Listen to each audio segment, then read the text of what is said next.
Hey everybody, welcome to this week's episode of Coffee and a Kiki. This time doing the RuPaul doubleheader covering episodes 7 and 8. So grab your coffee or your caffeination of choice or decaf if you feel like it, and let's get started. This week we had the mini challenge that was the fruit and the nails. And I just kind of got uncomfortable with that, and especially with like big fake nails on like an asparagus, just like meh. Gross. I was not a fan of that. And we got into the challenge, which was making the commercial for the RuPaul Glamazon makeup and perfume. So I think RuPaul was being a shady lady by doing the teams the way that she did. But honestly, would the episode have been as interesting as it was if she hadn't? And if she hadn't done it, Laganja's ass probably would have gone home in the first episode instead of the second one. Team Darian Lake and Team Ben Della Crab. I thought that their commercial was hilarious, especially with like the thing. Oh my god, I was dying. I thought it was hilarious. I did think of the two of them. Ben was a little weaker in the commercial, but I thought overall that I thought it was hilarious. I thought it was really funny. I didn't really like Jocelyn and Courtney's commercial. They had pointed out, like, you didn't know it was makeup until the end of the commercial. So I think that should have been maybe the bottom two, was those two, because I feel like at least Darian and Ben, it was obvious, like, it was makeup. They were doing a PSA for plastic surgery, like Michelle said. So I do understand why they were bottom two, but I feel like theirs was at least about the makeup, whereas the Jocelyn and Courtney one, not so much. I totally agree that Team Adore and Laganja should have won. Adore really carried her through that commercial. And then Bianca and Trinity. Trinity really like started to come out of her little comfort zone in that episode, and I really liked it because it's like you're seeing, like they said, you're seeing that human side of her, and you're starting to like her, and you're starting to root for her because she can perform on stage. And exactly like Bianca was like, yes, exactly, when RuPaul brought up how Trinity comes through on stage, but then doesn't in the competitions because of how closed off she is, and I totally agreed with that. And she really shined through, and I mean, you could see she was a little hesitant with it, but like when she was doing like the dancing and the twerking, I like fell on the floor laughing. So funny. And Bianca, of course, was just everything, as always. Bianca, to me, is just everything all the time. We go into the runway. Now, since there were 2 episodes last night, I'm getting them confused. Like, I don't remember what happened on them. I really don't remember Untucked, like, at all. And I watched both episodes twice last night, too. I watched them at the normal time, and I watched the repeat at midnight. And I don't remember, like, I have to, like, go back and, like, have it on my iPad because I don't remember what happens. So, considering that my favorite part is the runway challenges because of the looks and the not looks, I figured I would, like, put it on and say comments about it. One thing about this week was I got the 2 episodes jumbled together that I was not a fan of, but besides that, I think that it was a good idea to do the 2 episode, but the second that they announced that who the bottom 2 were in the first episode, I knew that is why we had a double header, because they had to freaking send Laganja home. You know, they could have just sent her home in the first episode, but they kind of have to, you know, do whatever. Frozen, like side. I have it sideways and every. There we go. Can we go, please? Thank you. Okay. So, Laganja's look this week on the runway, I freaking hate it. Like, she looks like a reject from Matthew Bourne's Swan Lake or something. Like, that hair, it was off-center. That widow's peak was, like, above her eyebrow. And one side was, like, here, and one side was, like, back here. What was that? Was it felt? Was it feathers? Was it hair? I couldn't tell. Like, I couldn't tell what it was. The outfit, I hated it. Like, those pants, ugh, why are you wearing pants? It was the beginning of the next episode. She said something about Adore being praised for her outfit and how her outfit, they didn't like it, and how she spent so much more time on it because she just bought her sweater and her skirt and she actually made hers. And I just have to say that it's not about how much time you put into making it, and it's had an amazing sweater and skirt combination. It was amazing, and she looked great. Even though you spent days making and building your outfit from scratch, it still looked like crap. Like, it doesn't, taking time on something does not equal it being good. That's all I have to say. So Adore Delano, I really love the sweater. I love the skirt. Her walk is getting a little better. My only thing about this look was her wig was not black. It was brown. Actually, against the black and in the lights, it was so brown. Like, girl, get a black wig. I do have to say that this week I'm not like hating Adore anymore. Like, I think it's, again, with the editing, they edited her so dumb and stupid and unprepared in the beginning episodes, and then, I mean, she is growing and she is like coming into her own as a queen, which there's always that queen that does that every year, and this year it's Adore. Not, you know, pissing me off as much as she was.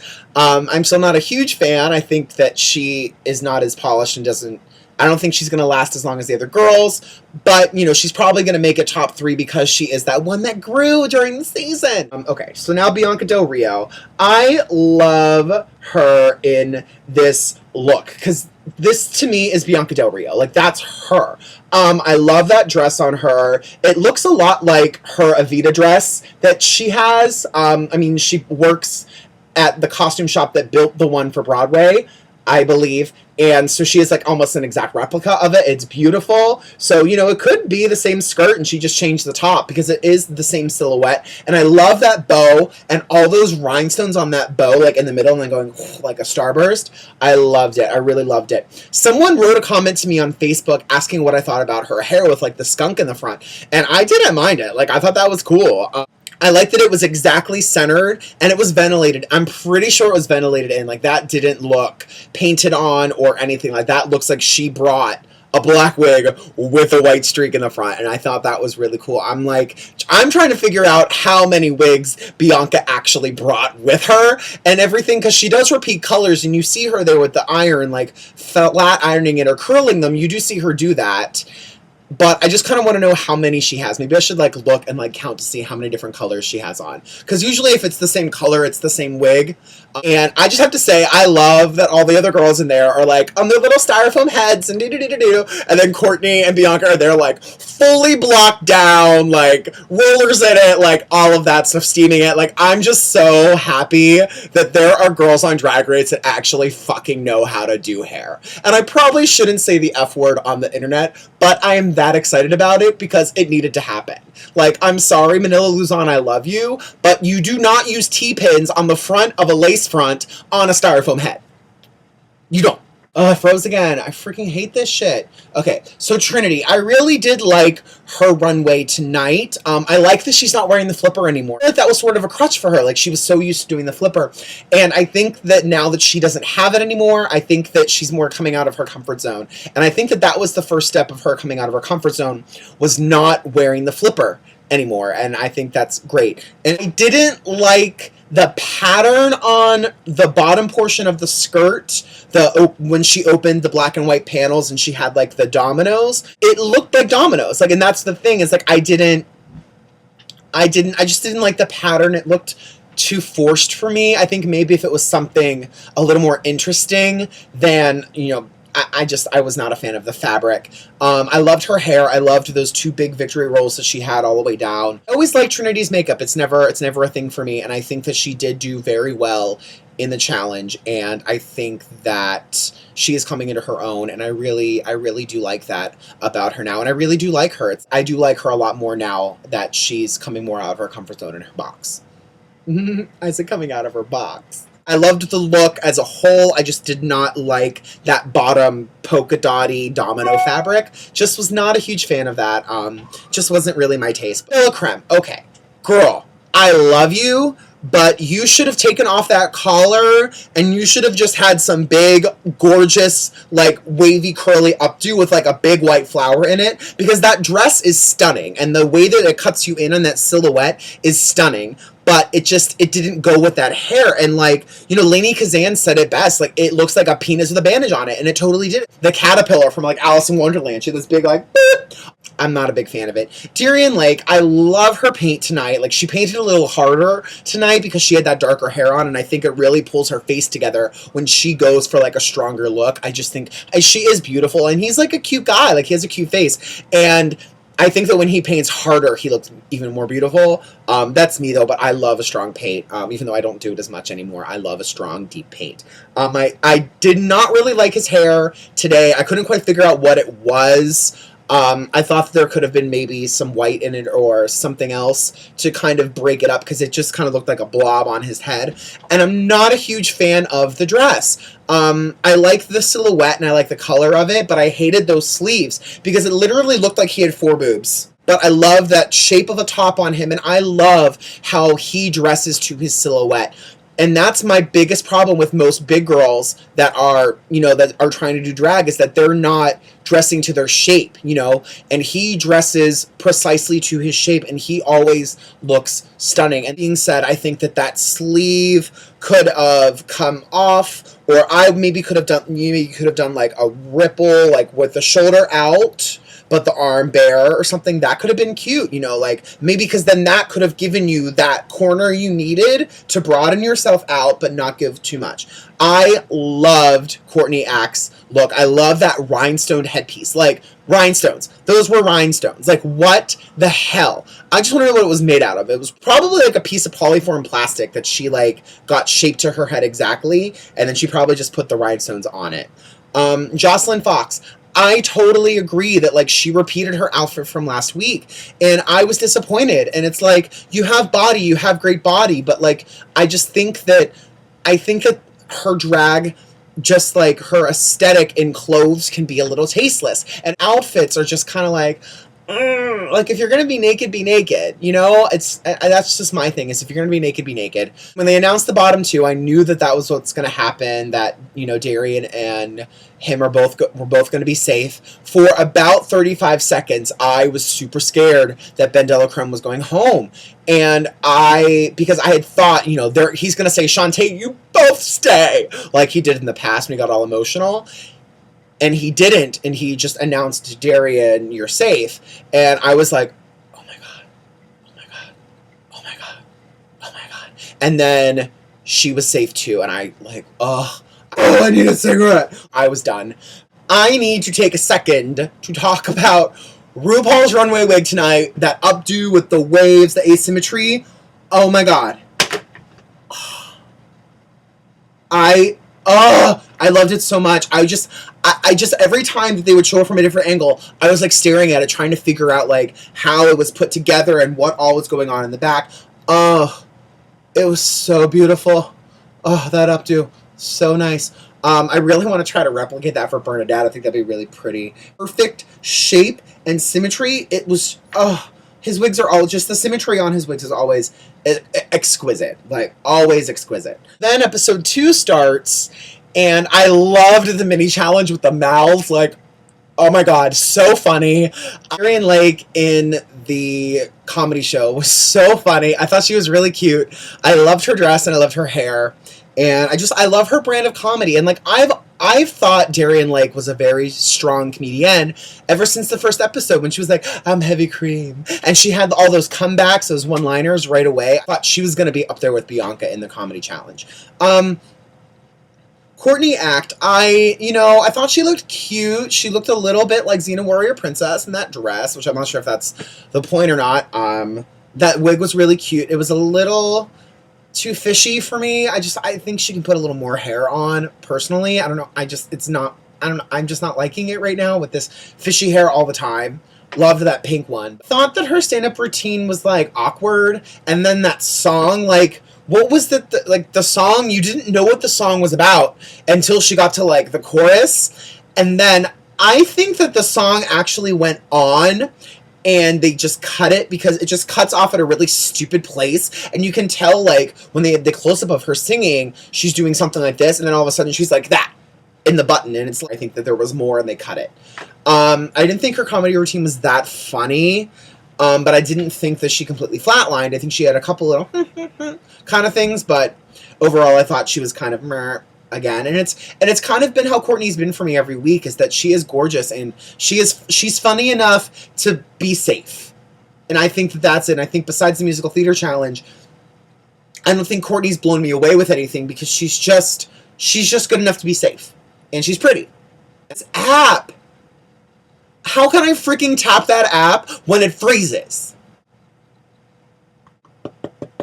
Adore did really, really well in this stand-up challenge. I did think she swore a little too much. But I did love, like, when she hit the mic, because it's like teen she did reminded me a lot of Logan Hardcore here in New York. Kind of humor, like the hitting the mic when people aren't laughing, and just, I thought that was really funny, and she reminded me of Logan a little bit in this competition. I loved her little Mexican hat and her, like, thing about mowing a lawn and being a chola, and I thought that was hilarious. I thought her makeup was really good tonight. I love that heavy white underneath her eyes. Okay, so Ben de la Creme. I thought his outfit was really cute, and I loved his little bow, and I loved his, like, little victory roll and his fall. And I think that he reminds me a lot of Paige Turner in his style of humor and his style of dress. Big crinoline, pinafore dress, and, like, the cute big hair and, like, a bow and stuff like that. And I think that's one of the reasons why I like Ben a lot in the competition, is because he does remind me a lot of Paige Turner, and I do admire Paige a lot as a performer. And I think his jokes were really cute and they were really funny, but I agree is that he just didn't have the space for the laughs. Like, he was just joke. And I thought that kind of put him at a disadvantage, because he is funny and he does make me laugh and he does have great comedic timing. And obviously, as Maggie Smith was a mace, but you know, he needed to slow down and he needed to, like, take some air. When too much air, you don't want, like, a stagnant air. But if you don't have air at all, you're not funny, because no one's going to laugh. She looked like a My Little Pony. I loved that fall shape on her. I really loved that on her. I thought it was really pretty. And I thought her makeup was really good this week as well. I love the way she does her face. And, I mean, he is a really adorable boy, as I've said before. It's very, like, classic drag, but it's still also, like, retro pin-up-y as well. Side note, I just want to know where Ben de la Creme's name came from, because some people call him Dela, and then some people call him Bendela. And so I'm wondering if he, like, had this, like, Jewish grandmother that was like, "Hey, Bendela, come here and bring me some macaroons." I cannot do accents. I cannot do accents. Have you guys noticed this at all? Because I can't. Ben de la Creme. You know, but it's like Bendela. It just sounds like Jewish. You know, Ben de la Creme. If it freaking plays a commercial again, I'm going to be pissed. I sat through 3.5 minutes of freaking commercials. And then I rewound it because I went too far. It's loading. Yeah, I had to play a 2-minute ad again. Like, seriously, Logo? Seriously with this right now? I sat through a 3-minute ad and then rewound it. Didn't have to watch an ad again because I rewound it. And then you're playing another 2-minute ad, even though I just watched the ad before. Like, 4 minutes ago. I'm not a big fan of the Logo TV app. I think it freezes up a lot. I think that some of the ads are just way too long. And I understand that, like, that's how you pay for your app, since it's a free app and people are watching your shows for free. You get paid for it by selling ads. And I get that, and I totally understand advertising. I get it. But I think that if most other places like ABC and like NBC.com and Hulu, if you fast forward, you watch all the commercials, but then if you rewind back, it just plays through. You don't have to watch them again. And I think that that's ridiculous, right? Watch the damn commercials of people people fighting, like boxing. Like, why is there an ad for boxing on Logo TV? We don't watch boxing. Really? Why? Okay, now we're back. Okay, so here's my thing. I am so happy that girl went home. Like, seriously, so happy. I understand that, like, when you're a new drag queen and everything, like, you're honey, darling, mama. I get it. But it's like, you're trying too hard to be your drag mother. Like, you walk like your drag mother, you act like your drag mother, you need to start dressing like your drag mother. If anything that you should be copying of Alyssa Edwards, you should be copying her outfits and her hair, because her hair has been terrible every single episode. Terrible, terrible, terrible, terrible. And her outfits are just so disappointing. Like, every single week, it's terrible. And the fact that she thinks that she's like so high above everyone else, why are you going and sitting underneath a table? Because you want attention. Why are you wearing a no smoking sign on your head? Because you want attention. Why are you doing all of this mama, voguing, honey, victory roll, hair crap? Because you want attention. And there's nothing wrong with wanting attention at all. Nothing wrong with that. But it's like Jocelyn said later on in Untucked. It's the difference between commanding attention and demanding attention. Two different things, mama. Should have gone episodes ago, but there has to be drama, there has to be tension, and there has to be somebody that everyone is begging to go home, and they're just going to keep them around. Like, oh my god. Her stand-up routine, what the hell was she wearing? Looked like that cotton candy princess bitch off of Candyland stuck her finger in a light socket. Marge Simpson pink afro thing. Like, that's terrible. And that outfit, like seriously, the bitch needs to smoke some freaking marijuana because she needs to calm the hell down. Like, you're in California. You can get it. You can just walk in and be like, my back hurts, give me some weed. And they'll give you freaking weed. Should have brought some to the hotel room with her because bitch needs it. Trinity K. Bonet, I was so proud of her this week. She did so well. Her comedy was so funny. And honestly, like, I wasn't disappointed that Bianca won, but Bianca should have won, definitely. Hands down, Bianca should have won. But I think that, like, Trinity could have won, too, because she stepped so much out of her comfort zone. She really came out of the box, and she really shined. And her jokes were so funny. My sister got an ear infection, and she starved to death. Like, I was cracking up the whole time. I just thought it was so funny. I think it's kind of the same thing they went through with Stacey Lane Matthews. I'm going to show you who I am tomorrow. Finally came into her own. And I just have to say, bravo, girl. Like, mwah, bravo to you, because you have come leaps and bounds. And I can't be happier for her. I think she's really coming through, and she's becoming a strong competitor. Finally. And I'm growing more of a fan of her each episode. I think Jocelyn's comedy, her outfit was okay. The nude illusion could have been a little lighter to match her skin, but, maybe she's usually a little more spray tanned than she is. I don't know. I just was not a fan of that. I think that the side was, like, disconnected from the front. I think it should have been connected, so it was more like a dress with a nude illusion than, like, a panel and some fringe.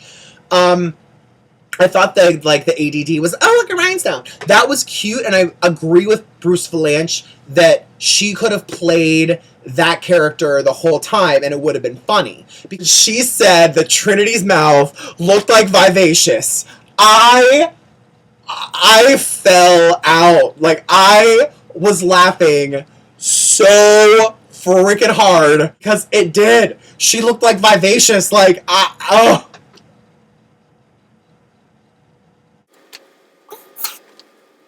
We're back to my main bitch, Bianca. And Bianca killed it. Like, I have seen Bianca perform live once, back when they used to do Hot Mess at Excel. And it was actually my first night in drag ever out and about in the city in a wig for Epiphany. And I wanted to go out and see her perform because I'd never seen her perform. I'd only ever met her as a boy. And so I went out to Hot Mess, and Bianca was hosting, and she's brutal. Like, like, the girl's brutal. Like, have you guys seen the video of her, like, going in on that guy about, like, people saying, him saying she's, like, racist, and Selena is dead? I just live for Bianca Del Rio. Because, like, Adore said it. Like, she's a mean girl, but she's so sweet, and there's a human in there, and there's a person in there, and you can tell that she cares. She's just, that's her. Like, that's how she shows you she cares, because she rips on you. Just, she was so funny. Like, waking up the guy in the audience, like, the horizontal stripes, being pregnant. Like, I was laughing so hard the whole time. And that's how Bianca is. And, like, that's how Bianca is in real life. Bianca is the best at reading people ever. Like, just, she's America's Next Drag Superstar. Like, I'm calling it right now. It has to be Bianca Del Rio. If it's not Bianca Del Rio, I don't even know what I'm going to do. If it's not Bianca Del Rio, I have no idea what the hell I'm going to do with my life, because she's everything. Bianca is everything. And why is my email going off and off and off right now? I don't understand. Bianca is going to win this in my head. I know it. I know she's going to win. So yeah, thank you guys again for tuning in to this week's Coffee and a Kiki. I'm sorry it was so long. It was 2 episodes. I had a lot to talk about here. Please be sure to check out all my fun social media stuff down in the box. On every website except for Facebook, I'm WigginOutBZ. On Facebook, I'm Bobby Pins. I am doing a spring special right now at bobbypins.com, so please enter promo code SPRINGFEVER15 at checkout to save 15% off your entire order now through the end of the month. And I'm also doing a wig giveaway on Instagram, so please check me out on Instagram as WigginOutBZ for more information about that and how to enter. Be sure to like, comment, subscribe, and share, and I will be sure to see you guys on Friday for another fun Friday video. Stay tuned. Bye.